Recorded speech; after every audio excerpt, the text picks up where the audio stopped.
প্রিয় ভাই বোনেরা, আসসালামু আলাইকুম। তোমাদের সাথে খুব কমন টপিক এবং খুব ইম্পর্টেন্ট টপিক পারিভাষিক শব্দ নিয়ে কথা বলবো। এটা আমরা একাডেমিক সিলেবাসে পড়ছি, 10 নম্বরের প্রশ্ন ছিল এইচএসসি সিলেবাসে, এবং অ্যাডমিশনে কত গুরুত্বপূর্ণ সেটা বোঝার জন্য চলো আমরা একটা অ্যানালাইসিস দেখি। আমরা মাস্টার ক্লাসের পারিভাষিক শব্দ নিয়ে চলো আলোচনা করি। ঢাকা বিশ্ববিদ্যালয়ে গত 10 বছরের মধ্যে 7 বার আসছে। এখন এটাকে আমি 3 স্টার দিব না, এটা কি হইতে পারে বলো? গত 10 বছরের মধ্যে 7 বার আসছে। রাজশাহী বিশ্ববিদ্যালয়ে আসছে 4 বার, চিটাগং বিশ্ববিদ্যালয়ে আসছে 15 বার, জাহাঙ্গীরনগরে 9 বার এবং জিএসটিতে আসছে 4 বার। এর মানে সুপার ডুপার লেভেলের ইম্পর্টেন্ট টপিক, এবং এটা পুরা টাইম মুখস্থ করার বিষয়। 100-এর মধ্যে 98% মুখস্থ করার জিনিস, 2% মুখস্থ করার জিনিস না। তবে মুখস্থ করতে হয়, বুঝে করতে হয়। অনেক সময় এগুলো টার্মের অর্থ তুমি যদি না বুঝো, মুখস্থ করবা, এটা তোমাকে খুব বেশি ফল দিবে না। যেমন তুমি পড়লা ট্রিলজি বা ধরো ট্রাইলজি, এখন তুমি বাংলায় পড়ার সময় পড়ে ফেললা ত্রয়ী, তো ত্রয়ী বলতে আসলে কি মিন করে এটা বুঝতে পারলে পড়াটা ইফেক্টিভ হবে আর কি। কিন্তু ট্রিলজি মানে যে ত্রয়ী, এটা তুমি 2 বার পড়লে হয়ে যাওয়ার কথা। কারণ ত্রয়ী কথার অর্থটা বুঝতে হলে একটু সময় দিয়ে পড়ে বুঝতে হবে, এটা বলছি। সো মনে রাখা খুব কঠিন কিছু না, কোনো কোনো জায়গায় টার্মের অর্থগুলো জানা থাকলে তোমার জন্য সেটা বেশি কার্যকর পড়া হবে। তো চলো আমরা শুরু করি। এই যে ট্রিলজি এর পরিভাষা কি, এটা আসে ঢাকা বিশ্ববিদ্যালয়ের বিতে 23-24 সেশনে, মানে গত বছর, মানে গত ইয়েতে আর কি, অ্যাডমিশনে। হ্যাঁ, ত্রয়ী, ত্রিভুবন জয়ী, ত্রিনয়ন, গ্রিক পুরাণের চরিত্র, এটার অর্থ হলো তোমার ত্রয়ী। এখন ত্রয়ী বলতে আসলে এখানে কি মিন করে, এটা দিয়ে কি বোঝায়, চলো সেই ব্যাখ্যা ভাই তোমাদের দিয়ে দিচ্ছি। সাধারণত সাহিত্যের ক্ষেত্রে, সাহিত্যের ক্ষেত্রে একই প্লটের উপর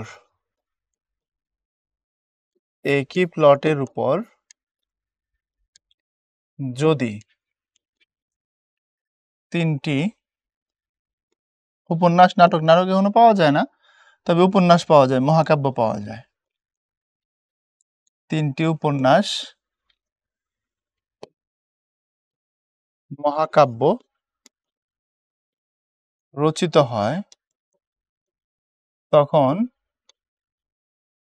এগুলোকে ত্রয়ী বলা হয়। এই হচ্ছে কথা। ম্যাক্সিমাম প্রশ্ন তোমাদের পড়তে টাইম লাগবে 30 সেকেন্ড, কিছু কিছু জায়গায় একটু টাইম লাগবে আর কি।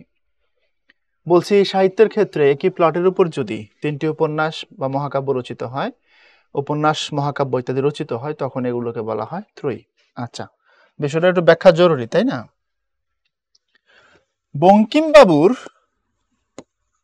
বঙ্কিমচন্দ্র চট্টোপাধ্যায়, বঙ্কিম মানে বাঁকা, বাঁকা চাঁদ, ওনার আরেক ভাইয়ের নাম ছিল সঞ্জীব চন্দ্র চট্টোপাধ্যায়। সঞ্জীব মানে পরিপূর্ণ চাঁদ আর কি, তাজা চাঁদ। বঙ্কিমচন্দ্র চট্টোপাধ্যায়ের ত্রয়ী উপন্যাস আছে, যেমন সীতা দেবীর আনন্দ নেই। এখন সীতা দেবীর আনন্দ নেই, এটা তো একটা বাক্য, এখানে আবার 3টা উপন্যাস কই থেকে আসলো যদি প্রশ্ন করো। এখানে 3টা উপন্যাসের নাম আছে, আমি দেখাই। 1 নম্বরে হচ্ছে সীতারাম, এটা একটা উপন্যাস তার, সীতারাম, সীতাবাম না, সীতারাম। তারপরে হচ্ছে তোমার আনন্দমঠ, তারপরে হচ্ছে সীতা দেবীর আনন্দ নেই, দেবী চৌধুরানী, দেবী চৌধুরানী, দেবী চৌধুরানী, এই হচ্ছে তার ত্রয়ী উপন্যাস। তুমি শর্টকাট হচ্ছে এটা আর কি, সীতা দেবীর আনন্দ নেই, এটা শর্টকাট, এখান থেকে মনে রাখবা সীতারাম, আনন্দমঠ, দেবী চৌধুরানী। তারপরে তারা শঙ্কর বন্দ্যোপাধ্যায়ের আছে গণদেবতা, পঞ্চদেবতা, আর এটা হচ্ছে কি জানি, এরকম তার আছে হচ্ছে তোমার 3টা। আর ত্রয়ী উপন্যাস তো দেখলা, এবার দেখো ত্রয়ী মহাকাব্য। ত্রয়ী মহাকাব্য, তোমার হচ্ছে কুরুক্ষেত্র, তারপরে হচ্ছে রৈবতক, আর হচ্ছে রৈবতক, কিন্তু এটা ব, কুরুক্ষেত্র, রৈবতক, আর হচ্ছে প্রভাস।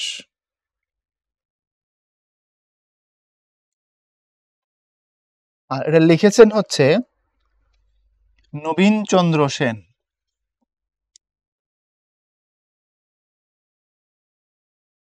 দেখো এবার দুটাকে পাশাপাশি রেখে একটু কল্পনা করো, আমি ব্যাখ্যা দিয়ে দিচ্ছি। তাহলে বাংলা সাহিত্যে ত্রয়ী মহাকাব্য আমরা পাই, বাংলা সাহিত্যে আমরা ত্রয়ী উপন্যাসও পাই। ত্রয়ী উপন্যাস এখানে দেখলাম বঙ্কিমের সীতারাম, আনন্দমঠ, দেবী চৌধুরানী। মহাকাব্য দেখলাম নবীনচন্দ্র সেনের কুরুক্ষেত্র, রৈবতক, প্রভাস। এরপরে তারাশঙ্কর বন্দ্যোপাধ্যায়েরও ত্রয়ী মহাকাব্য আছে, গণদেবতা, পঞ্চদেবতা, আরেকটা যেন কি দুইটা মনে পড়ছে, একটা মনে পড়ছে না, যখন মনে পড়বে আবার বলে দেবো না। এখন দেখো এই ত্রয়ী বলার মানে কি, এটার হিডেন মিনিংটা কি, কেন এটাকে ত্রয়ী বলছি আমরা? ওই যে বলছিলাম সেম প্লট থাকবে, একই প্লটের উপরে স্টোরিটা বিল্ড আপ হবে। যদি দুইটা হয় তখন তাকে বলে যুগল, দুইটাও হইতে পারে, একই প্লটের উপরে যদি দুইটা হয় তখন সেটাকে যুগল বলে, আর তিনটা হলে ত্রয়ী বলে। যেমন তোমরা পড়ছো না, পথের পাঁচালীর কথা পড়ছো না, পথের পাঁচালী, পথের পাঁচালীতে অপু, হরিহর, দুর্গা, সর্বজয়া এরা সব মরে, শুধু অপুরা থাকে। এই অপুর জীবন নিয়ে আবার পরে আরেকটা উপন্যাস হয়েছে, নাম অপরাজিত। ওটা থেকে একটা সিনেমাও হয়েছে, অপুর সংসার এই নামে। ওটা হচ্ছে যুগল, বিভূতিভূষণের যুগল উপন্যাস, পথের পাঁচালী, অপরাজিত। আর এখানে ত্রয়ী উপন্যাস বঙ্কিমের, এই তিনটারই তোমার হচ্ছে হিন্দুত্ব আদর্শ, এই তিনটার মধ্যে প্রচার করা হয়েছে সেম প্লট দিয়ে।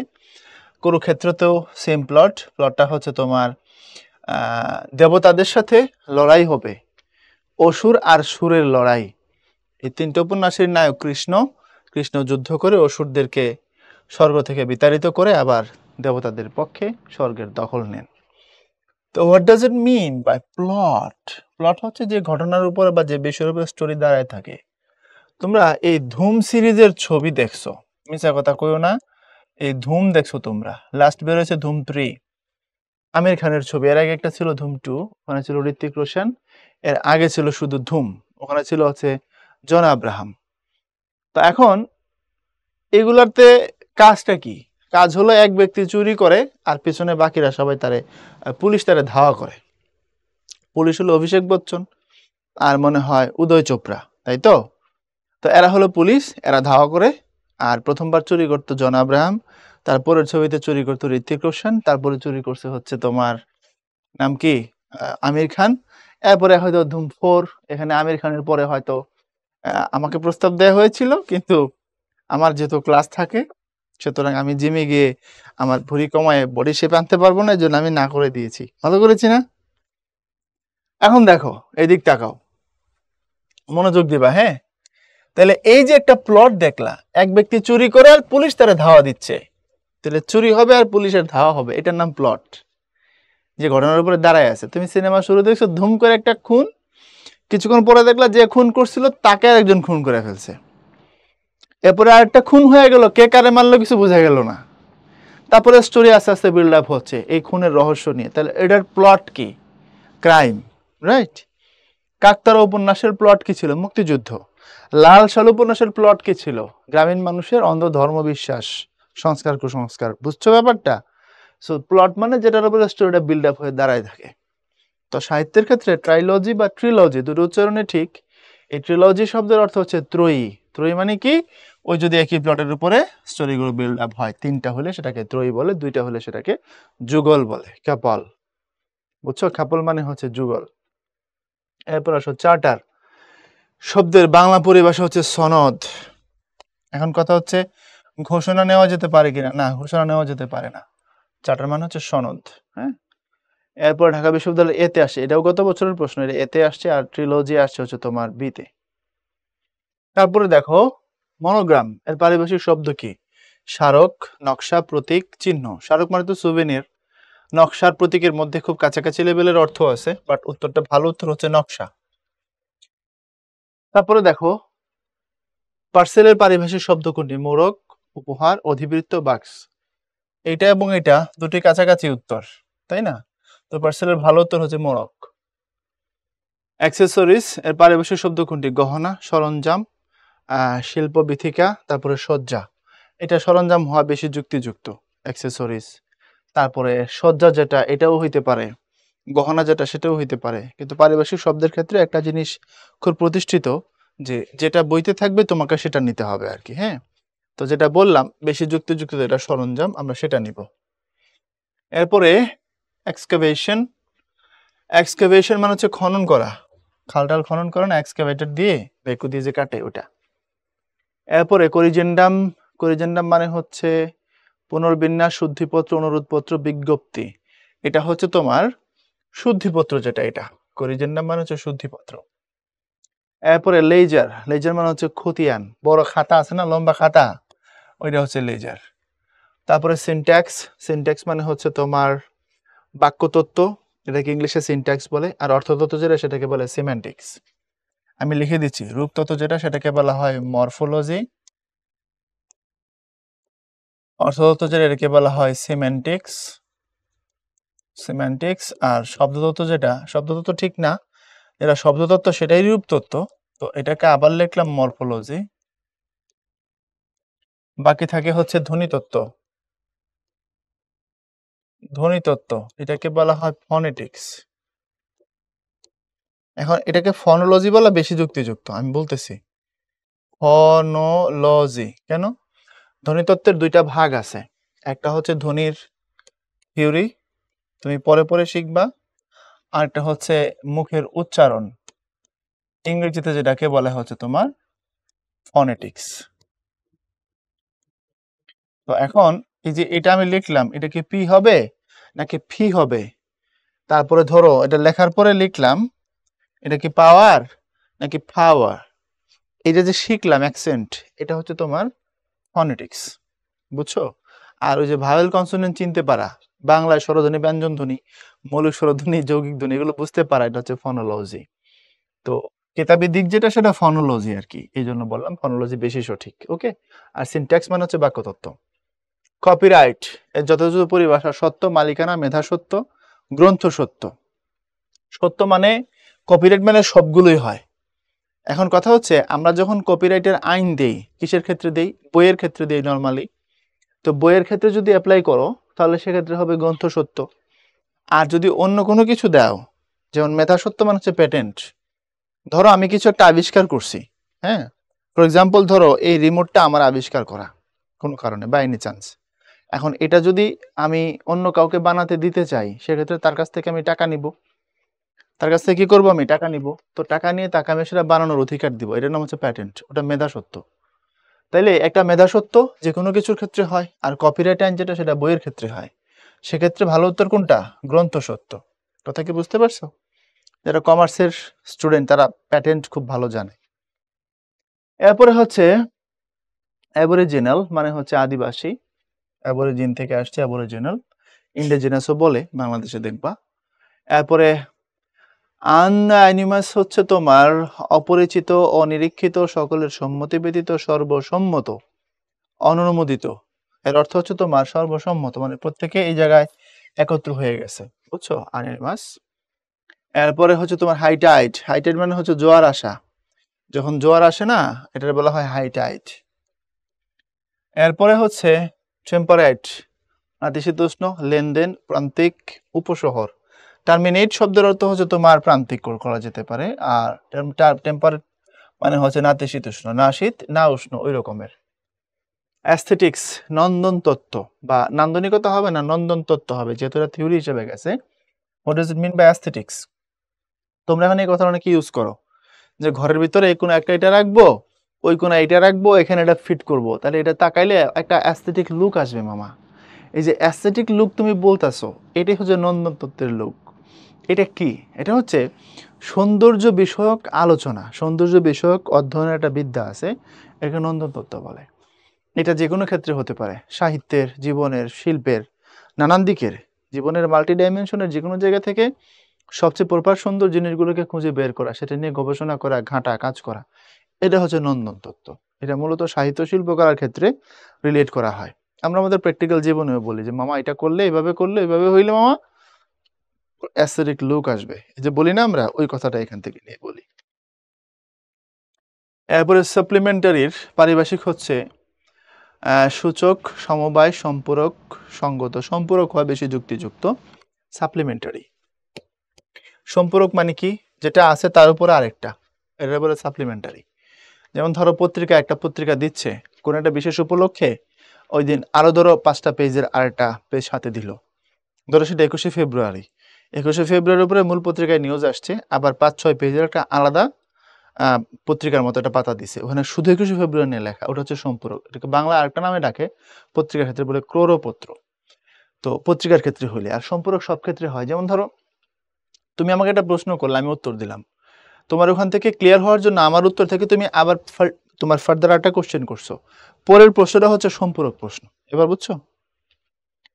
ডায়ালেক্ট উপভাষা।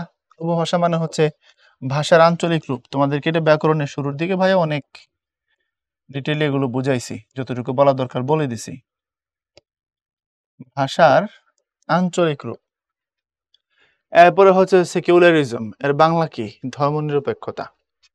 ধর্মের প্রশ্নে রাষ্ট্রনিরপেক্ষ ভূমিকা পালন করবে, সমস্ত নাগরিকের সমান সুবিধা দেবে, এর নাম হচ্ছে ধর্মনিরপেক্ষতা। এরপরে ম্যাজিক রিয়ালিজম, কলা কৈবল্যবাদ, জাদুবাস্তবতাবাদ, প্রতীকবাদ, পরাবাস্তববাদ, জাদুবাস্তবতাবাদ। এগুলো হচ্ছে থিওরি, বুঝবা না আপাতত, মাথায় রেখা দাও। তোমাদের যে থিওরি আছে শুধু অস্তিত্ববাদ, এক্সিস্টেন্সিয়ালিজম আছে তোমাদের ইয়েতে, বোঝা যেন লাল সালুতে এক্সিস্টেন্সিয়ালিজম বুঝাইলেই ঘাম ছুটে যায় পোলাপানের বুঝতে। অস্তিত্ববাদ, এক কথায় বললে মানুষ তার জৈব অস্তিত্ব বাঁচানোর জন্য যে কোনো কিছু করতে পারে, এটার নাম এক্সিস্টেন্সিয়ালিজম বা অস্তিত্ববাদ। এক কথা, এটা নানান বড় ব্যাখ্যা আছে। লাল সালু পড়াইলে, লাল সালু পড়লে তার উপরে আলাদা আলাদা করে আলোচনা আসে। তো এখন জাদু বাস্তবতাবাদ বা কলা কৈবল্যবাদ, ওগুলা তোমার বোঝার এখন সময় না, বয়স না, ঠিক না? বড় হোক। হ্যান্ড আউট, হস্তপত্র, জ্ঞাপনপত্র, তথ্যপত্র, প্রচারপত্র। এটা প্রচারপত্র হয়, জ্ঞাপনপত্র হয়। ভালো উত্তর হচ্ছে জ্ঞাপনপত্র।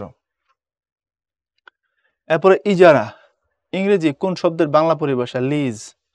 লিজ আছে এখানে, লিজ। আর এগ্রিমেন্ট শব্দের অর্থ হচ্ছে চুক্তি। এরপরে হচ্ছে তোমার প্যাক্ট অর্থও চুক্তি, তবে এগ্রিমেন্ট প্যাক্ট এগুলোর মধ্যে পার্থক্য আছে। এরপরে হচ্ছে তোমার স্টেক হোল্ডার, মধ্যস্বত্বভোগী, কার্যাধ্যক্ষ, অংশীজন, মাঠকর্মী। অংশীজন। এখন প্রশ্ন করবা যে এটা ভাই বুঝায় কি প্র্যাকটিক্যালি, স্টেক হোল্ডার মানে কি?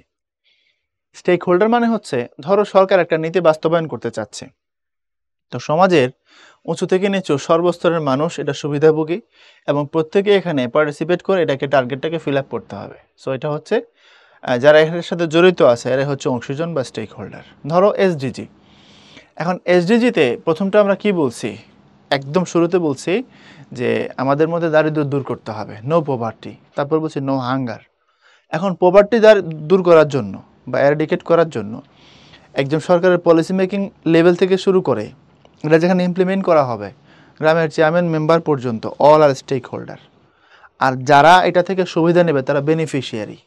মানে ধরো গরিব মানুষ, তাকে আমি, তার কিছুই না, সে ভিক্ষা করে, তাকে আমি 1.5 লাখ টাকায় পুনর্বাসন করে একটা গরু কিনে দিয়ে কোনোভাবে তাকে বলছি তোমার ভিক্ষা করা লাগবে না, কাজ করো, খাও, এটা তাহলে সে হলো বেনিফিশিয়ারি। আর পুরা ঘটনাটাকে একদম ধরো একজন সিনিয়র সচিব থেকে শুরু করে পলিসি মেকিং লেভেলে রুট লেভেল পর্যন্ত যারা কাজ করলো দে আর স্টেক হোল্ডার। বুঝতে পারছো কথাটা? এটাই বলা হয় অংশীজন। তবে বৃহত্তর অর্থে বেনিফিশিয়ারি পর্যন্ত কোনো কোনো ক্ষেত্রে অংশীজন বা স্টেক হোল্ডার বলা হয়। অ্যানেক্স শব্দের বাংলা পরিভাষা হচ্ছে পরিশিষ্ট, অধ্যায়, সূচিপত্র, পাদটিকা। পাদটিকা তো হবেই না, এটা হচ্ছে তোমার পরিশিষ্ট, শেষের দিকে যেটা যুক্ত করা হয়। শুরুর দিকে যেটা সেটা হচ্ছে ইন্ডেক্স, সূচিপত্র, আর শেষের দিকে যেটা সেটা হচ্ছে অ্যানেক্স বা পরিশিষ্ট। তোমাদের কেমনে বোঝাবো আমি এটা? অনেক ক্ষেত্রে দেখবা তোমাদের একাডেমিক বইতে এটা পাবা না, কোনো গবেষণাধর্মী বই যদি পড়ো, ধরো একটা বই পড়লা যে role of opposition in Bangladesh politics, Al Masud হাসানুজ্জামানের বই এটা। তো এটা আমার থিসিসের সময় আমি খুব ইউজ করছি এই বইটা, এই জন্য হঠাৎ করে মাথায় আসছে। তো এই জাতীয় বই বা ধরো তুমি পরার্থপরতার অর্থনীতি, একটা বিখ্যাত বই বাংলাদেশে। অর্থনীতি নিয়ে আমাদের দেশে যত বই লেখা হয়েছে একদম উপরের দিকের বই এটা, পরার্থপরতার অর্থনীতি, ডক্টর আকবর আলী খানের লেখা। উনি মারা গেছেন অল্প কদিন হলো, আল্লাহ তাকে জান্নাত দিক। তো এই জাতীয় বইগুলো গবেষণাধর্মী বই না, এগুলোর পিছন দিকে গেলে দেখবা এই বইটা লেখার ক্ষেত্রে কোন কোন বই থেকে উনি সাহায্য নিয়েছেন, বুঝতে পারছো? রেফারেন্স আকারে একটা বড় লিস্ট উল্লেখ থাকে, ঠিক আছে? সহ ওটার বলা হয় পরিশিষ্ট। তো পরিশিষ্ট শেষের দিকে থাকে, সূচিপত্র শুরুর দিকে থাকে। আর যদি অ্যানেক্সেশন বলে ওটা আবার আলাদা কথা। অ্যানেক্সেশন মানে সংযুক্তি, সেটা আবার তোমার বিশেষত পলিটিক্সের ক্ষেত্রে হয়। ধরো এখন আমরা যদি কোনো কারণে আমাদের মনে হয় যে আমরা মিয়ানমারের রাখাইন অঞ্চল দখল করব, ধরো আমরা যদি ধরধাপ করে ওখানে গিয়ে থাপড়ায় ওদেরকে উড়াই দিয়া রাখাইন দখল করে বলে আমরা বাংলাদেশের চিটাগাং বিভাগের অংশ এবং নামকরণ করে দেই, তাহলে আমরা এটা আমাদের কাছে নিয়ে নিলাম, এটাকে বলা হয় অ্যানেক্সেশন। বুঝতে পারছো? যেমন করে রাশিয়া 2014 সালে ক্রিমিয়াকে তার অংশ বলে নিয়ে গেছে অলরেডি। ক্রিমিয়া কিন্তু ক্রিমিয়া একটা উপদ্বীপ এবং এটা তোমার হচ্ছে ভৌগোলিকভাবে রাশিয়ার পাশে ছিল, মানে ছিল ইউক্রেনের। এটা নিয়ে গেছে হচ্ছে রাশিয়া। মানে রুশভাষী মানুষ অনেক বেশি, এটা গণভোট হয়েছিল, রেফারেন্ডাম, হ্যাঁ অথবা না। বেশিরভাগ মানুষ ভোট দিয়েছে আমরা রাশিয়ার সাথে থাকতে চাই। তো রাশিয়া সেটাকে তার সাথে নিয়ে গেছে, অ্যানেক্সেশন করে ফেলছে। ওটা আরেক জিনিস। তো যেটা অ্যানেক্স আর যেটা annexation, far difference between annex and annexation, বুঝছো? দুটো এক না। এরপরে কনসাল। কনসাল মানে হচ্ছে পরামর্শক, বাণিজ্য দূত, সুপারিশকারী, উপদেষ্টা। কাছাকাছি লেভেলের সবগুলোই হয়, তবে কনসাল মানে বাণিজ্য দূত, এটা বেশি যুক্তিযুক্ত। I witness. আই উইটনেস মানে হচ্ছে প্রত্যক্ষদর্শী, সামনে থেকে দেখছে এমন কেউ। বুলেটিন, অনুচ্ছেদ, জ্ঞাপনপত্র, অধিবর্ষ, পত্রিকা। জ্ঞাপনপত্র হইতে পারে, এটা ভালো, জ্ঞাপনপত্র, বুলেটিন। আগে আমরা একটা পাইলাম জ্ঞাপনপত্র এরকম। পাবলিক সেক্টর, এর পরিভাষা কি? সরকারি খাত, জনগণের খাত মনে করো না আবার, সরকারি খাত। এরপরে ম্যানারিজম, পৌরুষ, পৌরুষতন্ত্র, মুদ্রাস্ফীতি, মুদ্রাদোষ। বুঝো? মুদ্রাদোষ। মুদ্রাদোষ কি? কারো কারো বক্তব্যে, কোন কোন কথায়, কারো কারো আচরণে দেখবা কিছু একটা কাজ বারবার সে করে, এটার নাম হচ্ছে মুদ্রাদোষ। আমার কোনো মুদ্রাদোষ থাকতে পারে, আমি জানি না।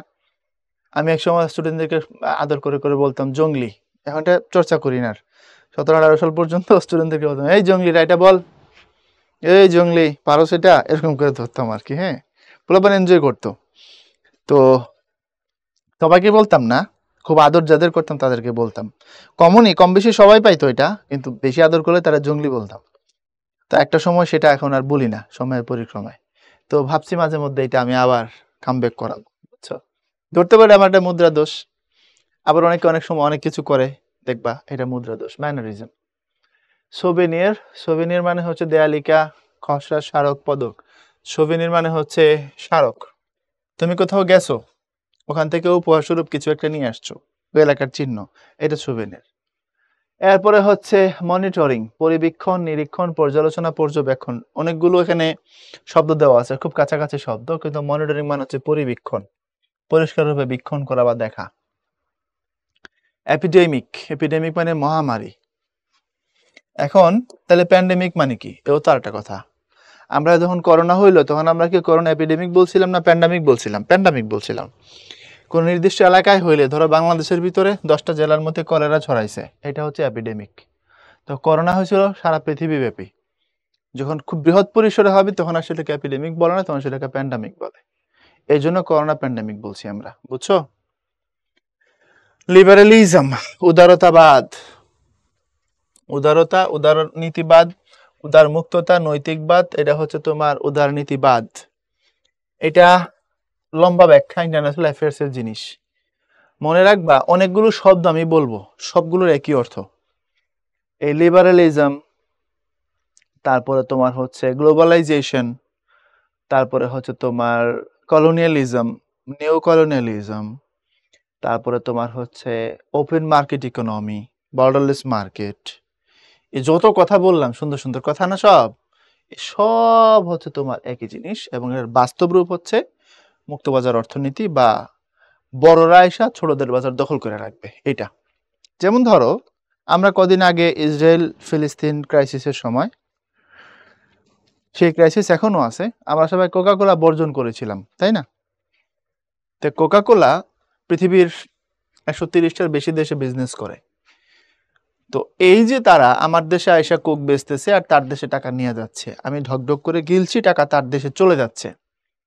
এটা হচ্ছে ওপেন মার্কেট ইকোনমি বা মুক্তবাজার অর্থনীতি, যেখানে বলা হয় যে মার্কেট ওপেন থাকবে সবার জন্য।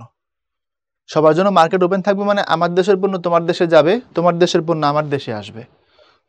Borderless market. তো বিশ্বায়ন বা গ্লোবালাইজেশন তো এটাকেই বলে। বিশ্বায়নের ধারণায় মার্শাল ম্যাকলুহান বলতেছেন যে সারা পৃথিবীটা একটা গ্রাম। তো গ্রামে যেমন এক প্রতিবেশীর বাড়ি থেকে আরেক প্রতিবেশীর বাড়িতে গেলে অনুমতি লাগে না, এমনি যাওয়া যায়। তো সারা পৃথিবীটাকে যদি গ্রাম কল্পনা করি, আমার বাড়ি থেকে তোমার বাড়িটা হবে এরকম, এক দেশ থেকে আরেক দেশ এভাবে আসা যাওয়া করবো, আমরা একটা সোসাইটি হব।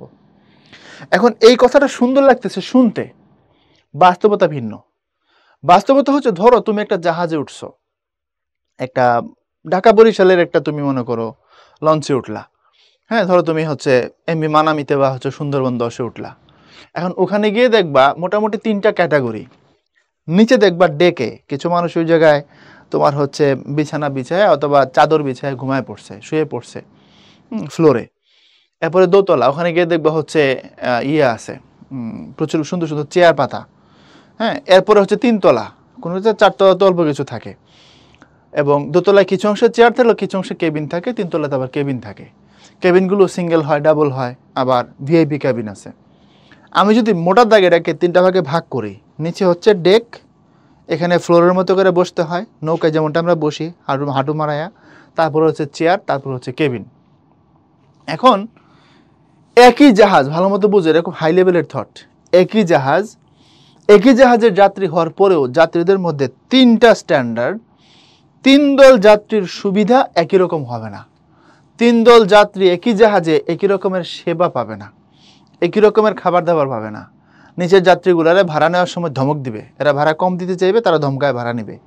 আর ভিআইপিতে যারা থাকবে তারা সবাই শুনবে স্যার স্যার স্যার। বুঝতে পারছো? তাহলে দেখো, একই জাহাজে 3 লেভেলের 3টা স্ট্যান্ডার্ডের যাত্রী।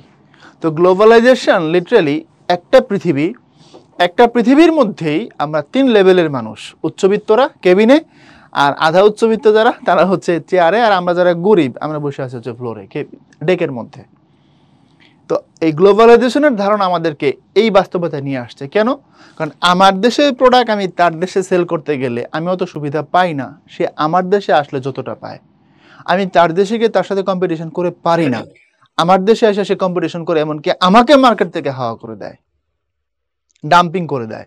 কারণ তার পুঁজি বেশি, তার টাকা বেশি, সে কম টাকায় সেল করে বাজার ধরে রাখতে পারে।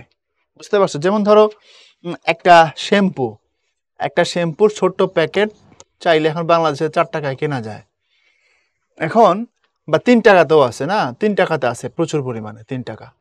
ক্লিয়ারম্যান 4 টাকা, আর হলো মেয়েদের শ্যাম্পুগুলো সানসিল্ক যেগুলো 3 টাকা। তো যাই হোক, ধরো একজন রিক্সাওয়ালা 3 টাকায় যে পরিমাণে শ্যাম্পু কিনে মাথায় দিবে, ওই টাকায় হয়তো পারে ইউনিলিভার কোনো প্রফিটই করে নাই। 3 টাকায় এটার উৎপাদন খরচ হলো, 3 টাকা সেল করে দিছে। কিন্তু ওই রিক্সাওয়ালা দেখা গেছে বছরে 2 বার 2টা ঈদে 350 টাকা করে 2টা কোটা বাসায় নিয়ে যাবে, ওখানে তার কাছ থেকে 60 টাকা ওই ইউনিলিভার তার থেকে প্রফিট করে ফেলছে। আর বাকি 1 বছর তার কাছে 3 টাকা করে শ্যাম্পু বিক্রি করছে তার চেইন ঠিক রাখার জন্য। এখন ইউনিলিভার 3 টাকায় যে শ্যাম্পু সেল করে মার্কেটে টিকে থাকতে পারে, কারণ ইউনিলিভারের বিজনেস পৃথিবীর প্রায় 150 দেশে। আর আমার দেশের একটা কোম্পানি যার মার্কেট হচ্ছে 16 কোটি মানুষের, সে 3 টাকায় ওই কোয়ালিটির ওই পরিমাণের শ্যাম্পু সেল করে টিকতে পারবে না, সে 4 টাকায় সেল করা লাগবে। তাহলে ওই শ্যাম্পুটা তো আমি কিনবো না, আমি 3 টাকায় ভালো পাবো সেটা কিনবো। আর বড় কোম্পানি আমাকে 3 টাকা দিয়ে 1 বছর টোপ দিয়ে ধরে রাখছে, 2 বার বা 3 বার আমার কাছে সে প্রফিট করছে, তার চলছে, অসুবিধা নাই। এই জন্য বড়দের সাথে ছোটরা একই লেভেলের কোয়ালিটির জিনিস দিয়ে টিকতে পারে না, কারণ দামটা হালকা বেশি রাখতে হয়, কারণ তার মার্কেট ছোট। বুঝছো? সো ওপেন মার্কেট ইকোনমিতে আমাদেরকে এটা শিখায়া ওরা আমাদের বাজারে ঢুকে আমাদের টাকা অল্টো নিয়ে যাচ্ছে, বাট ওদের মার্কেটে গিয়ে আমরা সুবিধা করতে পারছি না। ক্লিয়ার কথাটা? ইভেন আমার মার্কেটে এসে আমাকে ডাম্পিং করে দিতেছে, খাইয়ে ফেলতেছে। যেমন করে আমার দেশের অনেক জিনিসকে দেখো বাইরের কোম্পানি খাইয়ে দিচ্ছে। তুমি যা কিছুই কিনো, তুমি সাবান, শ্যাম্পুর, কসমেটিক থেকে শুরু করে যা কিছু কিনো, দেখো ম্যাক্সিমাম জিনিস বাইরের। তো এটাই হচ্ছে এই লিবারালিজম মার্কেট উদার করো, open market economy, globalisation, colonialism, neo colonialism, all are same. GK ক্লাসে কখনো দেখা হলে এগুলো নিয়ে আলোচনা হবে অফলাইনে ইনশাআল্লাহ। হ্যাঁ, এরপরে আসো বুকলেট, পত্রপত্রিকা, পুস্তিকা, গ্রন্থসারি, পুঁথি। বুকলেট মানে হচ্ছে ছোট বই। তো ছোট বই মানে কি? পুস্তিকা, পুস্তকের সাথে ইকা, পুস্তিকা। অডিও, নীতি, শ্রুতি, লক্ষ্য, অধিবর্ষ, শ্রুতি, যেটা শুনতে পারা যায় সেটা হচ্ছে তোমার অডিও। এরপরে ফেয়ারি টেইল, কথা সাহিত্য, রূপকথা, লোকগীতিকা, গীতিনাট্য। কথা সাহিত্য মানে হচ্ছে তোমার, রূপকথা মানে হচ্ছে ফেয়ারি টেইল, বুঝছো, রূপকথা। এরপরে হচ্ছে ডাইনামিক, গতিশীল, উজ্জ্বল, বৈদ্যুতিক, তরঙ্গ, স্থিতিশীল। এটা হচ্ছে গতিশীল। আমরা বলি না যে এটা অনেক বেশি ডাইনামিক, মানে অনেক বেশি গতি আছে তার মধ্যে। হ্যাঁ, অনেক গতিশীল হলে তারা বলা হয় ডাইনামিক। বুঝতে পারছো? তারপরে দেখো অ্যাবস্ট্রাক্ট, বিমূর্ত, যেটা দেখা যায় না, ধরা যায় না, আমরা অ্যাবস্ট্রাক্ট নাউন বলি না, ওই রকম। নিচের কোনটি ডিড শব্দটির পারিভাষিক শব্দ? ঋণ, দলিল, আমানত, নকশা।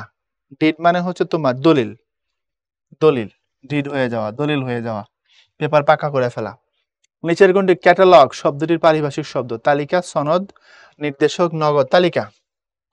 ক্যাটালগ পাবা হচ্ছে তোমার বিভিন্ন দোকানে, দেখবা ওরা একটা বড় করে করে রাখে, তুমি যা চাও ওখান থেকে খুঁজে বের করে দেবে। যেমন বইয়ের দোকানে ক্যাটালগ থাকে, কোন রাইটারের বই বা কোন ধরনের বই কোথায় আছে এটা ক্যাটালগ, ওই জায়গায় হাত দিলে হাজার হাজার বইয়ের মধ্যে তোমার বই খুঁজে দিতে তার হয়তো 5 মিনিট টাইমও লাগবে না।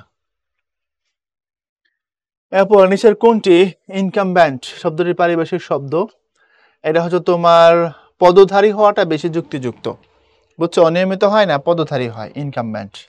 এটার সোজা আরেকটা বাংলা আছে, আমি বলে দিচ্ছি, ভারপ্রাপ্ত। আমরা বলি না ভারপ্রাপ্ত সভাপতি, মানে মূল সভাপতি মনে করো বিদেশে চলে গেছে 3 মাসের জন্য, তো ওই সময় আরেকজন সভাপতির দায়িত্ব পালন করবে, উনি হচ্ছেন ইনকামব্যান্ট। মূল সভাপতি আসলে উনি চলে যাবেন, অথবা মূল সভাপতি মারা গেছেন কোনো কারণে, এখন আবার নির্বাচন হবে 3 মাস পর, তার আগেই 3 মাসের জন্য কাউকে বসানো হয়েছে, উনি হচ্ছেন ইনকামব্যান্ট। বুঝছো, ইনকামব্যান্ট মানে হচ্ছে পদধারী, ওই অর্থে তিনি ভারপ্রাপ্ত হয়েছেন, এটা ফুল টাইমের জন্য না। যদি ফুল টাইমের জন্য না হয় তখন তাকে কি বলে? ইনকামব্যান্ট বলা হয়। ফনেটিক্স, প্রয়োগার্থ বিজ্ঞান, বাগর্থ, ধ্বনি বিজ্ঞান, চিহ্ন বিজ্ঞান, ধ্বনি বিজ্ঞান। এবার পাইছো? তোমাদের বলছিলাম যে ধ্বনি রিলেটেড দুইটা জায়গা আছে, একটা যেটা থিওরি আলোচনা করি, আমরা আলোচনা করে শিখি কেতা বিজ্ঞান, সেটা ফোনোলজি, আর যদি এমন হয় যে এটা উচ্চারণের সাথে জড়িত হয় তখন সেটাকে বলা হয় ফনেটিক্স। তারপরে পেডাগজি, পেডাগজি মানে হচ্ছে শিক্ষা তত্ত্ব। এখন এটার খুব উন্নত লেভেলের ব্যাখ্যা আছে, সেটা কি? একজন শিক্ষক কিভাবে পড়াবেন এটার সম্পর্কিত বিজ্ঞান আছে, এটাকে নাম হচ্ছে তোমার পেডাগজি। বুঝছো, আমি যে তোমাকে পড়াচ্ছি, আমাদের উদ্ভাসের ভাইয়েরা যে পড়াচ্ছেন, বা যেখানে যেখানে তুমি পড়ছো, তুমি খেয়াল করে দেখো সব টিচার একরকম না। কারো কারো পড়ানো তোমার খুব ভালো লাগে, কোনো কোনো ভাইয়া হয়তো ভালো জানে, কিন্তু তার সাথে তুমি খুব বেশিক্ষণ সময় টিকতে পারো না, মনোযোগ ধরে রাখতে পারো না। আবার তোমার কলেজে, তোমার স্কুলে মনে করো যে অমুক স্যারের ক্লাস কোন দিন আছে, এবং কোন সময়টা তুমি ওয়েট করে থাকতা যে স্যার আসবে, স্যার পড়াবে, তোমার পছন্দের টিচার উনি। আবার কোনো কোনো স্যারের ক্লাস দেখা গেছে স্যার আসছে আর তুমি মনে মনে ভাবছো আল্লাহ এটা কখন শেষ হবে ক্লাসটা, এই তো একটা বিশাল আজাবের ব্যাপার। তো এখানে হচ্ছে পেডাগজির মায়ের পেছ আছে। সব শিক্ষক সব টপিক সমানভাবে বোঝাতে পারেন না, আমাদের সবার ক্ষমতা একরকম না, ঠিক আছে? তো এই জন্য কিভাবে শিখাইলে বাচ্চা শিখবে ভালো, বেশি কার্যকর হবে, সে ধরতে পারবে কোন এরিয়া থেকে এক্সাম্পলটা দিতে হবে, কোন জিনিসের সাথে কিভাবে কোনটাকে রিলেট করতে হবে, এটা টিচারকে বুঝে নিতে হয় আগে, তারপরে তাকে বুঝাইতে হয়। তো শিক্ষকতার কলা কৌশল সম্পর্কিত একটা সায়েন্স আছে, এটাকে বলা হয় পেডাগজি। তো যিনি এটাকে সবচেয়ে ভালোভাবে প্রয়োগ করতে পারেন তিনি তত বেশি সফল পেডাগগ। বুঝতে পারছো? অল আর পেডাগগ, কিন্তু যিনি সব থেকে সাকসেসফুল এটাকে অ্যাপ্লাই করবেন তিনি হচ্ছেন সব থেকে সাকসেস পেডাগগ। বুঝছো এবার কথাটা? তাহলে পেডাগজি মানে শিক্ষা তত্ত্ব, আর যিনি অ্যাপ্লাই করেন তাকে পেডাগগ বলা হয়। তো পেডাগজি শাস্ত্রটা, আর যিনি ইমপ্লিমেন্ট করেন ব্যক্তি উনি হচ্ছেন পেডাগগ। ওকে, এটা বিসিএস এ আসছে, অত সহজ মনে করো না, 46 বিসিএস এর কোয়েশ্চেন এটা। এবং রাজশাহী ইউনিভার্সিটিতে হ্যাঁ ই ইউনিটে আসছে 18-19 সেশনে। প্যারাগ্রাফ, পরিচ্ছেদ, অনুসরণিকা, স্তবক, অনুচ্ছেদ। অনুচ্ছেদ, স্তবক হওয়ার কোনো সুযোগই নেই, স্তবক হবে শুধু কবিতার ক্ষেত্রে, শুধু কবিতার ক্ষেত্রে স্তবক হয় এক একটা পার্ট। আমরা অনুচ্ছেদ নিলাম নাকি? চিটাগং বিশ্ববিদ্যালয় 18-19। এরপরে অনারারি, অবৈতনিক এবং সম্মানিত তো হবে না, অবৈতনিক হবে। যেমন ধরো আমি বললাম যে উনি এখানে পড়াচ্ছেন কিন্তু কোনো বেতন নিচ্ছেন না, এটাকে বলা হয় অবৈতনিক। বুঝতে পারছো? এটা অবৈতনিক মানে তুমি ফ্রিতে পড়তেছো এমন না। ধরো আমি পড়াচ্ছি সার্টেন একটা প্রতিষ্ঠানে, আমি ধরো সপ্তাহে একদিন যাই, 1.5 ঘন্টার একটা লেকচার নিয়ে আসি, একটা স্পেশাল লেকচার, এবং বছরে আমি 30-40টা লেকচার ধরে নিলাম। আমি বললাম এটা এমনি নিয়ে দেবো, তোমাদের প্রতি আমার ভালোবাসা আছে। এটার নাম হচ্ছে অনারারি। বুঝছো? অবৈতনিক। এরপরে হচ্ছে অসমোসিস, আশ্রবণ, অভিশ্রবণ, মরুদ্যান, ঝর্ণাধারা, সবুজ উদ্যান। যারা হচ্ছে সায়েন্স পড়ছো তারা বুঝে গেছো। Reverse osmosis system, right? অনেক পানির বোতলে লেখা থাকে রিভার্স অসমোসিস সিস্টেম। অসমোসিস মানে আশ্রবণ বা অভিশ্রবণ। এরপরে ফনোলজি, ধ্বনি নিয়ে কোথায় আছে? ধ্বনিতত্ত্ব। ধ্বনিতত্ত্বের 2টা নাম ব্যাখ্যা করেছি বারবার। এরপরে হচ্ছে আর্কিওলজি।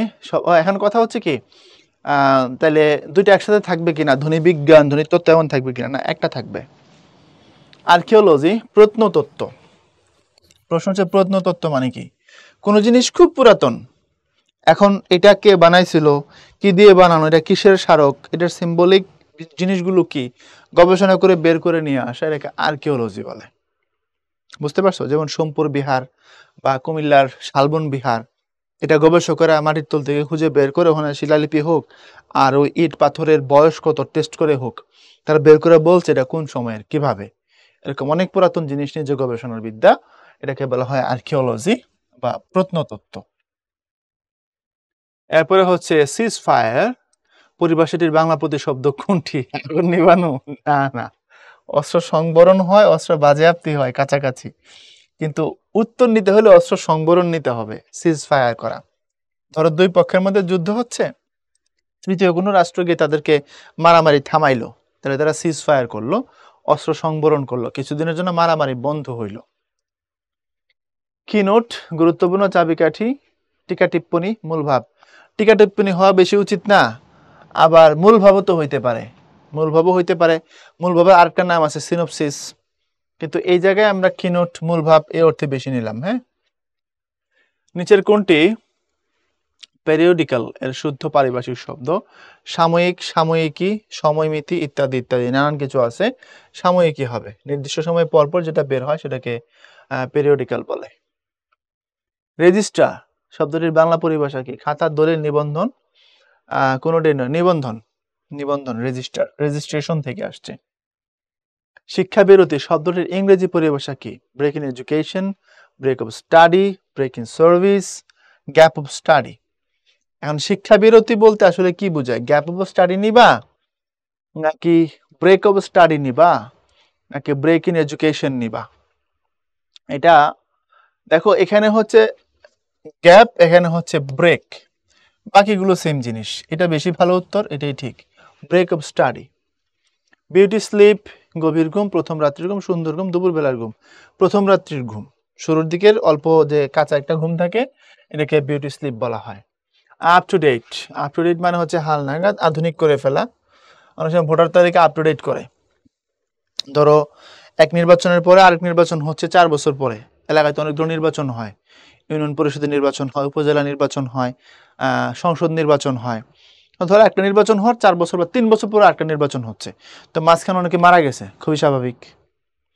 আবার ধরো আগেবার ভোটার তালিকা হওয়ার সময় যার বয়স ছিল 17, এবার ওর বয়স হচ্ছে 19 বা 20, তো যে আগে হয় না 1 বছরের জন্য সে এখন ইনক্লুড হবে, যিনি মারা গেছেন তিনি ভোটার তালিকা থেকে বাদ পড়বেন, আর বাদ বাকি আগের মতোই থাকবে। এটাকে বলা হয় ভোটার তালিকা হালনাগাদ করা, রিসেন্ট ইনফরমেশন নিয়ে এটাকে আবার কি করা, মডিফাই করা, এটার নাম হালনাগাদ। ওকে।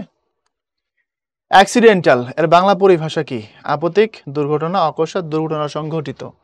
এখন অ্যাক্সিডেন্ট দেখলেই আমরা এটা মনে করি এটা দুর্ঘটনা, কিন্তু এটা হচ্ছে আপতিক। জেনোসাইড এর বাংলা পরিভাষা হচ্ছে গণহত্যা। মেসাকার মানেও গণহত্যা। একটা জ্ঞান দিয়ে রাখি এখানে, এই স্টপ জেনোসাইড নামে একটা বিখ্যাত ডকুমেন্টারি আছে জহির রায়হানের, ইউটিউবে পাওয়া। 71 সালে পাকিস্তানিদের গণহত্যা নিয়ে একটা ডকুমেন্টারি, নাম হচ্ছে স্টপ জেনোসাইড। ডকুমেন্টারি হচ্ছে কোনো অভিনয় নাই, যা হয়েছে সব হুবহু ক্যামেরা বন্দি করা, এটাকে ডকুমেন্টারি বলে। তারপরে হচ্ছে বিলিঙ্গুয়াল বা বাইলিঙ্গুয়াল শব্দের পরিভাষা হচ্ছে তোমার দ্বিভাষিক। ধরো এখন আমি জাপানিজ ভাষা জানি না, এক জাপানি ভদ্রলোক সে বাংলা জানে না, আর তার সাথে আমি কথা কব কেমনে? হেবারও ইংলিশ জানে না, আমিও ইংলিশ জানি না, এখন কি হবে? তোর মাঝখানে একজন লোক থাকবেন যিনি আমার বাংলা কথা তাকে জাপানিজ ভাষায় বুঝাই দিবেন, উনি জাপানি জানেন, তার জাপানিজ কথা আমাকে বাংলায় বুঝাই দিবেন। ওই যে মাঝখানে যিনি কি করলেন, ক্যাটালিস্টের কাজটা করলেন, তিনি হচ্ছেন বাইলিঙ্গুয়াল। ওকে, এরপরে হচ্ছে তোমার গ্লোসারি শব্দের বাংলা পরিভাষা কোনটি? গ্রন্থ তালিকা, পুস্তক বিপণী কেন্দ্র, শব্দকোষ, কোনোটি নয়। এখন যদি গ্রোসারি হইতো, গ্রোসারি হইলে আমরা বলতাম যে এটা হচ্ছে মুদি দোকান, তো এখানে তো তোমার গ্রোসারি নেই, আসছে গ্লোসারি, সো এটা হচ্ছে শব্দকোষ। এরপরে ওয়েজ ইনফ্লেশন, বেতন বৃদ্ধি, সম্পদ বিনিয়োগ, মজুরি পর্যালোচনা, মজুরি স্ফীতি। দেখো ইনফ্লেশন মানে হচ্ছে বেড়ে যাওয়া, ওয়েজ মানে হচ্ছে মজুরি, তো মজুরি স্ফীতি এটা ভালো, বেতন বাড়লে এটা ওয়েজ ইনফ্লেশন বলে। হিউম্যান ভ্যালুস কথাটির বাংলা পরিভাষা কোনটি? মানব পরিমাপ, মানুষের দাম, মানবিক মূল্যবোধ, মানব মূল্যমান। ভ্যালু শব্দের অর্থ হচ্ছে তোমার মূল্যবোধ, তাই না? সেক্ষেত্রে হিউম্যান ভ্যালুস মানে মানবিক মূল্যবোধ হওয়াটা বেশি যুক্তিযুক্ত। মূল্যবোধ মানে কি? মূল্যবোধ মানে হচ্ছে পৃথিবীকে বুঝতে পারা, তুমি তোমার চারপাশের জগৎকে কিভাবে দেখো, কিভাবে মূল্যায়ন করো, এটা বুঝতে পারাটাই হচ্ছে ছোট কথা মূল্যবোধ। কথা বুঝতে পারছি? যদি সংক্ষেপে বলি এটা মূল্যবোধ। যেমন আমার কাছে আমার বড়রা কিভাবে মূল্য পাবেন, আমার ছোটরা কিভাবে মূল্য পাবেন, আমি কাদেরকে কিভাবে আমার লাইফে মূল্যায়িত করি, এটাকে ভ্যালু বলা হয়, মূল্যবোধ বলা হয়। এপিসোড এর বাংলা পরিভাষা কোনটি? উপকাহিনী, উপগল্প, উপঘটনা, উপসংলাপ। এপিসোড মানে হচ্ছে উপকাহিনী, এটা বড় কাহিনীর একটা ছোট্ট অংশ এপিসোড। বুঝছো এবার এপিসোড কি? তোমরা এপিসোড কথার সাথে বাবা এপিসোড ছাড়া তোমাদের চলেই না। ওভাররুল এর বাংলা প্রতিশব্দ হলো আমলে আনা, বাতিল করা, মুলতবি করা, কার্যকর করা। ওভাররুল শব্দের অর্থ হচ্ছে বাতিল করে দেওয়া, অবজেকশন ওভাররুল। দেখবা আদালতে এটার ব্যবহার হয় কথাটার। ডিসক্রিমিনেটরি বৈষম্যমূলক, ডিসক্রিমিনেশন শব্দের অর্থ হচ্ছে বৈষম্য, আর ডিসক্রিমিনেটরি মানে হচ্ছে বৈষম্যমূলক। ন্যাশনালিজম, ন্যাশনালিজম হচ্ছে জাতীয়তাবাদ। এখন দেখো জাতীয়তা আছে, জাতীয়তাবাদও আছে, তাহলে কোনটা নিব? জাতীয়তাবাদ নিব, যেহেতু ইজম আছে, এলআইএসএম থাকে, তখন সেটা বাদ হয়, জাতীয়তাবাদ। এরপরে হচ্ছে বিজনেস ফাইন্যান্স, আর্থিক মূল্যায়ন, ব্যবসায়িক মূলধন, ব্যবসায়িক অর্থায়ন, লগ্নি পুঁজি, ব্যবসায়িক অর্থায়ন। এরপরে হচ্ছে মোবাইল কোর্ট, এটা হচ্ছে চলমান বিচারালয়, ভ্রাম্যমাণ আদালত, ভ্রাম্যমাণ আদালত। চলমান ভ্রাম্যমাণ একই, বাট ভ্রাম্যমাণ কথাটা বেশি চলে। রাস্তায় দেখবে নির্বাহী ম্যাজিস্ট্রেট গাড়ি নিয়ে আসছে, চেয়ার নিয়ে বসছে, এখন ওই জায়গায় কোনো অবৈধ কিছু হয়েছে, দোকানে ধরো অবৈধ মাল পাওয়া গেছে বা কেউ একটা ইফটিজিং করছে, ইনস্ট্যান্ট ওখানে তিনি তাকে একটা সাজা দিয়ে দিবেন, এটার নাম হচ্ছে মোবাইল কোর্ট। ওটা কোর্ট, কিন্তু এটা গাছের তলেও বসতে পারে, দোকানে ফ্যাক্টরিতেও বসতে পারে। বুঝছো? ইংরেজি অটোক্রেসি শব্দের বাংলা হচ্ছে স্বৈরতন্ত্র। সামরিক শাসন না স্বৈরতন্ত্র। স্বৈরতন্ত্র মানে হচ্ছে ধরো আমি আমার মতামত, আমি একজন শাসক, আমি যেটা চাই সেটা অ্যাপ্লাই করলাম, পাবলিক কি করলো ডাজেন্ট ম্যাটার, ওরা ভালো কথা করলো ডাজেন্ট ম্যাটার, আমি আমারটাকে অ্যাপ্লাই করলাম, এটার নাম হচ্ছে স্বৈরতন্ত্র। ওকে,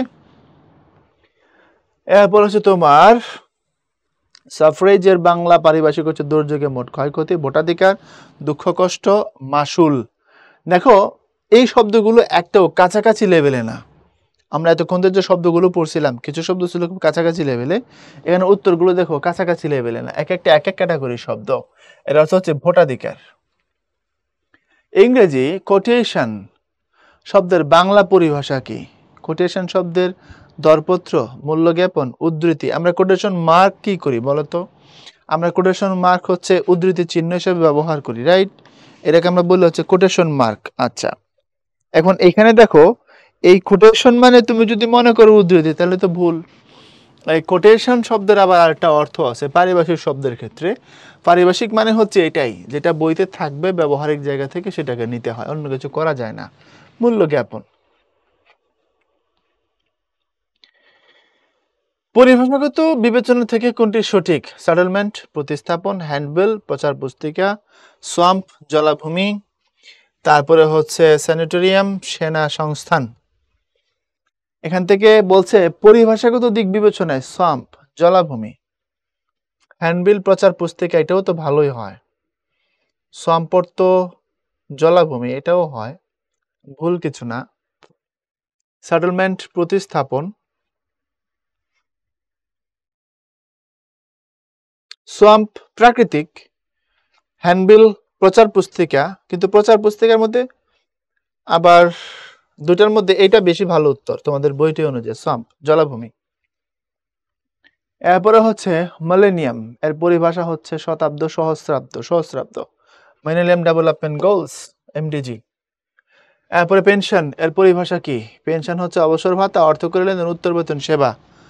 আর হচ্ছে তোমার অবসর ভাতা, পেনশন অবসর পাওয়ার পরে যে ভাতাটা সরকার থেকে দেয় ওটাকে পেনশন বলে। পরিভাষা বলতে বোঝায় ইংরেজি শব্দের বাংলা প্রতিশব্দ, ইংরেজি শব্দের বাংলা শব্দ, বাংলা শব্দের ইংরেজি প্রতিশব্দ, সংখ্যাবাচক শব্দ। এখানে কোনোটাতেই পরিপূর্ণ একদম স্পষ্ট সংজ্ঞাটা নাই। তবে এখানে ইংরেজি শব্দের বাংলা অর্থ না হয়ে ইংরেজি শব্দের বাংলা প্রতিশব্দ নেওয়াটা বেশি যুক্তিযুক্ত। পৃথিবীতে যত ইংরেজি শব্দ আছে তার সবগুলো বাংলাকে আমরা কি করতে পারবো না, করতে পারবো না, আমরা ডিফাইন করতে পারবো না। ইংরেজি যেমন ট্রি মানে গাছ, এটা কখনো কি হবে না, পারিভাষিক শব্দ হবে না, নিতে পারবো না আমরা এই দিক থেকে। কথা কি বুঝতে পারছো? তো এখন সেই দিক থেকে যদি আমরা ডেফিনেশন দাঁড় করাইতে হয়, এটার সবচেয়ে ভালো ডেফিনেশন যেটা সেটা হচ্ছে, আমি সহজ করে বলি, যেমন ধরো গোল, এটা কোন খেলার পরিভাষা? এটা ফুটবলের। গোল হয়েছে গোল। অফসাইড ফাউল ফুটবলের। আবার ধরো আমি বললাম হচ্ছে আউট, ফুটবলে আছে, এটা ক্রিকেটেও আছে। সিক্স ক্রিকেটে আছে। তারপরে ধরো বললাম ব্যাট, এটা ক্রিকেটে আছে। তারপরে ধরলাম হচ্ছে উইকেট, এটা ক্রিকেটে আছে। ক্রিকেটের পরিভাষা, কোনো শাস্ত্র রিলেটেড শব্দ পরিভাষা। সন্ধি বাংলা ব্যাকরণের পরিভাষা। পার্টস অফ স্পিচ ইংরেজি ব্যাকরণের পরিভাষা। তো সেদিক থেকে বলে সংজ্ঞাবাচক শব্দ যেটা, এটা বেশি পারফেক্ট হয় এই অপশনগুলোর আলোকে। বুঝছো? অ্যাকনোলেজমেন্ট, পারিভাষিক শব্দ অর্থ কি? এটা হচ্ছে প্রাপ্তি স্বীকার করা, অ্যাকনোলেজমেন্ট। এরপরে হচ্ছে ইনফরমেশন টেকনোলজি, খবর কারিগরি, তথ্য প্রযুক্তি, সংবাদ মাধ্যম, তথ্য প্রযুক্তি, ইনফরমেশন টেকনোলজি। তোমরা আইসিটি বলো নাকি, এরকম বলো না? আইসিটি অর্থ কি? তথ্য যোগাযোগ প্রযুক্তি না, ইনফরমেশন এন্ড কমিউনিকেশন টেকনোলজি, তথ্য যোগাযোগ প্রযুক্তি। অটোগ্রাফ, বিখ্যাত ব্যক্তির হস্তাক্ষর, রেখাচিত্র অঙ্কনের স্বয়ংক্রিয় উপকরণ, নিজের নাম মুদ্রণ, স্বলেখন। অটোগ্রাফ, আমাকে একটা অটোগ্রাফ দিয়ে যান, তো আমাকে একটা অটোগ্রাফ দিয়ে যান, বুঝছো? স্বলেখন, আপনার হাতের লেখা দিয়ে যান। যে কেউ দিতে পারে, বিখ্যাত ব্যক্তি হইতে পারে, আবার কিছু একটু কম বিখ্যাত ব্যক্তি হইতে পারে নাকি। অটোগ্রাফ, অটোবায়োগ্রাফি, আত্মজীবনী। অটো মানে নিজের উপরে আসে, আত্ম হিসাবে আসে এই জায়গায়। অশুদ্ধ কোনটি? অ্যাক্টিং ভারপ্রাপ্ত, ঠিক আছে এটা। মিস্টিসিজম, অতীন্দ্রিয়বাদ, এটাও ঠিক আছে। অ্যাস্থেটিক্স, নন্দনতন্ত্র, ঠিকই তো আছে। এইলেস, মুসলেখা, এটা ভুল। বন্ড মানে হচ্ছে মুসলেখা। এরপরে হচ্ছে মেমোরেন্ডাম, এর বাংলা হচ্ছে তোমার স্মরণীয়, স্মারকলিপি, স্মরণিকা, প্রত্নলিপি। স্মারকলিপি, এটা বেশি কারেক্ট। অশুদ্ধ কোনটি? বিবলিওগ্রাফি, রচনাপঞ্জি, বেনিয়াল, তোমার হচ্ছে দ্বিবার্ষিক, বাইলেটারাল, মারণাস্ত্র, এটা ভুল। বাইলেটারাল মানে হচ্ছে দ্বিপাক্ষিক, বিলিঙ্গুয়াল মানে দ্বিভাষিক, বাকি সব ঠিক আছে, এইটা ভুল। বাইলেটারাল মানে হচ্ছে মারণাস্ত্র না, তোমার হচ্ছে দুই পক্ষের, দ্বিপাক্ষিক। আমি বললাম যে আমাদের সাথে তাদের মিটিং হয়েছে, এটা হচ্ছে বাইলেটারাল, দুই পক্ষের যদি হয়। তারপরে বিল, এর যথার্থ বাংলা পারিভাষিক শব্দ কোনটি? দরপত্র, পরিপত্র, মূল্যপত্র, খসড়াপত্র। মোটামুটি দেখো কাছাকাছি লেভেলের শব্দ সবগুলো, তার মধ্যে মূল্যপত্র যেটা, এটা বেশি যুক্তিযুক্ত, বিল। এরপরে হচ্ছে তোমার কনকর্ড অর্থ কি? এখান থেকে মুরগির ডাক, বানিয়ে বলা, সামঞ্জস্য, বর্ণনামূলক সূচি। এখান থেকে উত্তর যদি তোমার নিতে হয় তাহলে হচ্ছে তোমার বানিয়ে বলা, কনকর্ড। এরপরে দেখো ডেডলক, এর বাংলা পরিভাষা কি? গুরুতর অবস্থা, অচলাবস্থা, কফিন, মরণাপন্ন অবস্থা। অচলাবস্থা, আমরা বলি না সবকিছু খুব খারাপ হয়ে গেছে, অচলাবস্থা চলতেছে, ইটস এ ডেডলক। ডেডলক মানে হচ্ছে সবকিছু কি হয়ে যাওয়া, অচল হয়ে যাওয়া, অচলাবস্থা হয়ে যাওয়া, হচ্ছে ডেডলক। নোটিফিকেশন, বিজ্ঞাপন, বিজ্ঞপ্তি, প্রজ্ঞাপন, নোটিশ। এখান থেকে যদি উত্তর নিতে হয় তাহলে আমরা বলি না যে মোবাইলে নোটিফিকেশন আসছে, তো সেই নোটিফিকেশনকে যদি তুমি বাংলায় বলো, বিজ্ঞাপন বলবা না বিজ্ঞপ্তি বলবা, নাকি প্রজ্ঞাপন বলবা, নাকি নোটিশ বলবা? ভালো উত্তর হচ্ছে প্রজ্ঞাপন, নোটিফিকেশন, জানাই দেওয়া। লিরিক এর বাংলা পরিভাষা গান, সুর, কথা, গীতি, কবিতা। লিরিক মানে হচ্ছে গীতি কবিতা।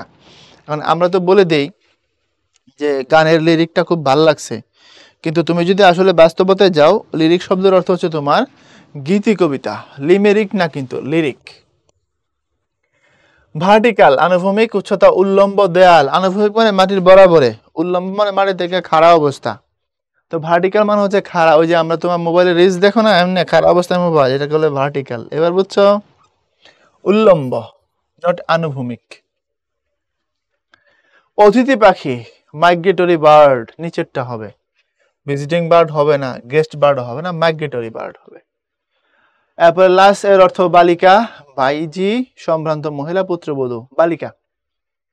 আচ্ছা, ভাইজি হয় কিনা গ্রামারের বইতে দেখবা লিঙ্গান্তরে জেন্ডারে যে একটা আলোচনা আছে, সেখানে এটা নিয়ে বিস্তর আলোচনা আছে, কথাবার্তা আছে, এর অর্থ কি হয়।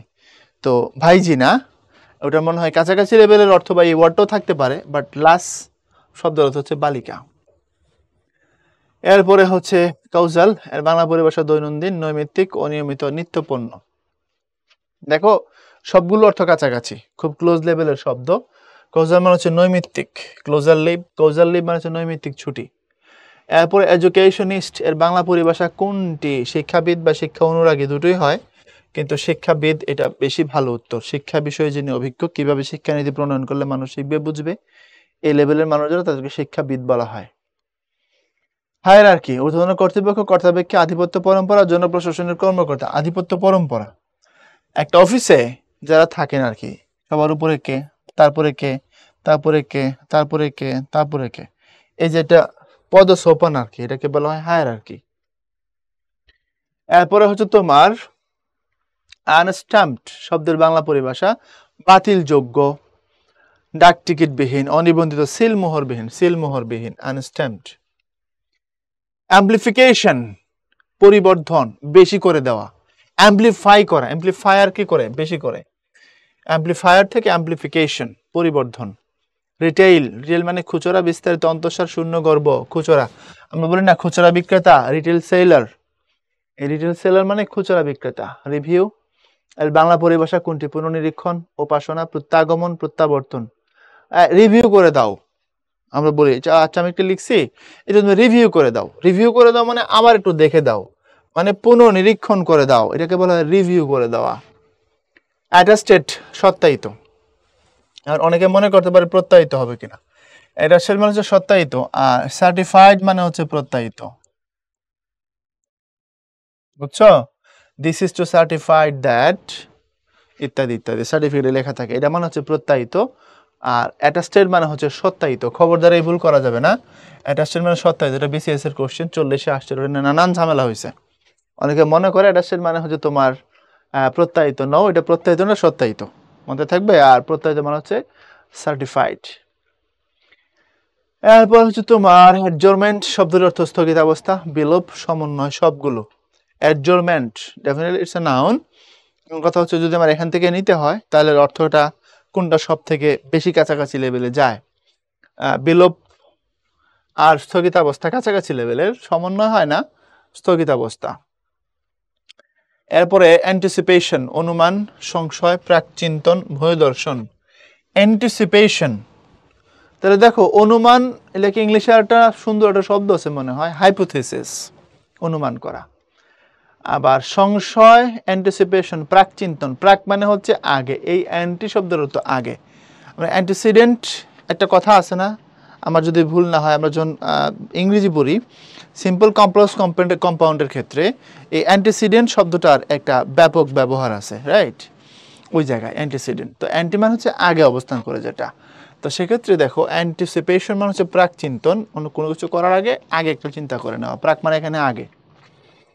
সাধারণত কোন ধরনের শব্দের সমার্থক শব্দ হয় না? সাধিত, পারিভাষিক, সংকর, অজ্ঞাতমূল শব্দ। সমার্থক শব্দ হয় না কোন ধরনের শব্দের? এখান থেকে নিলে সাধিত বা একটাই, পারিভাষিক একটাই থাকে, এটার অন্য অর্থে অন্য শব্দ নেওয়া যায় না। যে বলছিলাম যেটা হয় সেটাই হয়, অন্য কিছু চাইলে আমরা আসলে নিতে পারবো না। মেকআপ শব্দটির বাংলা সাজসজ্জা, অঙ্গসজ্জা, সুসজ্জা, রূপসজ্জা। মেকআপ করা মানে রূপসজ্জা করা, আমরা বুঝতে পারছি এটা না। এজেন্ডা মানে আলোচ্য সূচি, এটা মিটিং বসছে, কি কি জিনিস নিয়ে আলোচনা হবে, এটা এজেন্ডা। পরিভাষা রূপে সেকেন্ডারি শব্দের যথাযথ বাংলা রূপান্তর। সেকেন্ডারি গৌণ, মাধ্যমিক, দ্বৈতয়িক, দ্বিতীয়। গৌণ হয়, মাধ্যমিকও হয়, বাট এখানে হবে তোমার মাধ্যমিক। র্যাঙ্ক পদ, পদমর্যাদা, মাত্রা, উচ্চতা। র্যাঙ্ক আমরা বলি না, র্যাঙ্ক, তার র্যাঙ্ক কত, মানে পদমর্যাদা। কাস্টম মানে হচ্ছে তোমার প্রথা। আর যদি এখানে কাস্টমস লেখে, যদি বলে হচ্ছে কাস্টমস, তখন হবে শুল্ক।